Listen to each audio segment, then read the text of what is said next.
Right, Christina, remember your lines, classy opening, hook 'em in from the start, grab 'em by the testes. Half of them have bloody got them nowadays, you see the ones that come to the shows.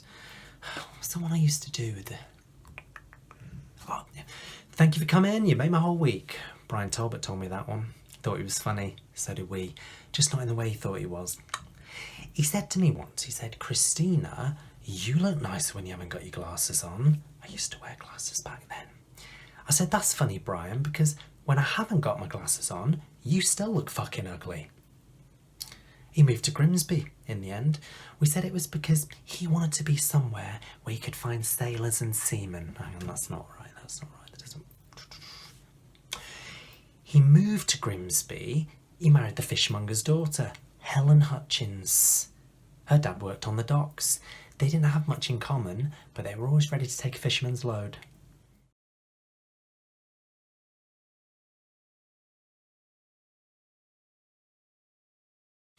We used to call her the fish fillet woman. I won't say what the it was, but she definitely filled it with fish. We saw the pictures. She said it was art. Yeah, right, I don't know. We saw the pictures. She thought it was art. She made Tracey Emin look classy. Well, they know who Tracey Emin is. She made Damien Hirst look like... If they don't know who Tracey Emin is, they're not going to know who fucking Damien Hirst is. Gonna try on that one, Christina. Come on, think. She was the woman, Helen Hutchins, who inspired the Scream. They looked at her, and that's precisely what they did.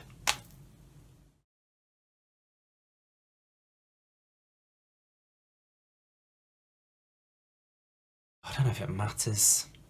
They're not my crowd. Oh, I can hear them out there already, coming in. Bloody metrosexuals.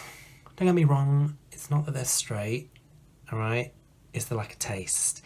They look a bloody mess, some of them. Like they've just been dragged out of bed after a night with Harvey fucking Weinstein. I probably can't say him. Can I say him? But you know what I mean. They could make an effort, that's all I'm saying. I have. Put on my finest on and give them a taste of the glamour that's severely lacking in their own lives.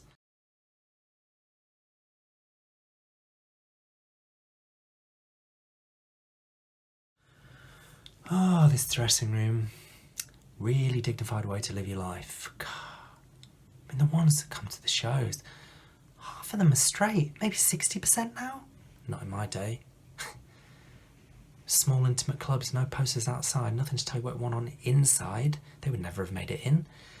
I mean, nowadays, they look like they've been dressed by a robber that's raided Primark and wants to get rid of the stock before the police come. Just hide the evidence, throw it on the audience. And their girlfriends.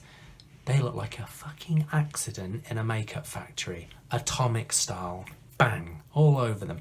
Like they've cleared out the closing down sale at a charity shop and they're wearing it all because they didn't have any money left to buy a bag.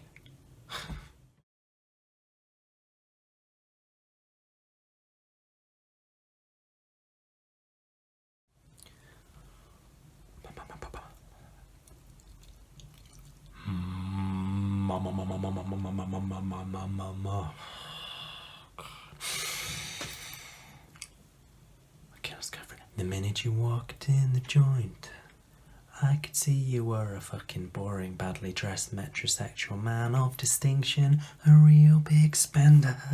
Not really, because you've not been to the bar yet. I've seen you twice and all you've got is a fucking lime tonic. I wish I could say that. But let me get right to the point. I don't pop my clock to every man I see. A big spender. Spend. Fucking hell, I need a Halls Soother. A little time with me.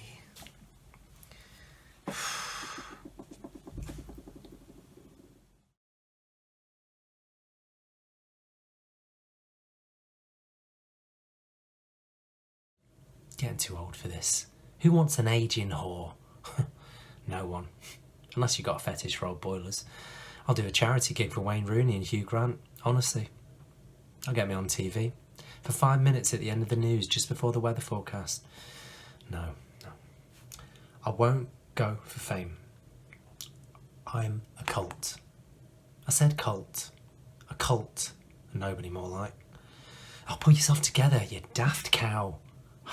You've got an audience waiting for you. Put your best face on and entertain them. They might not ask you back if you don't.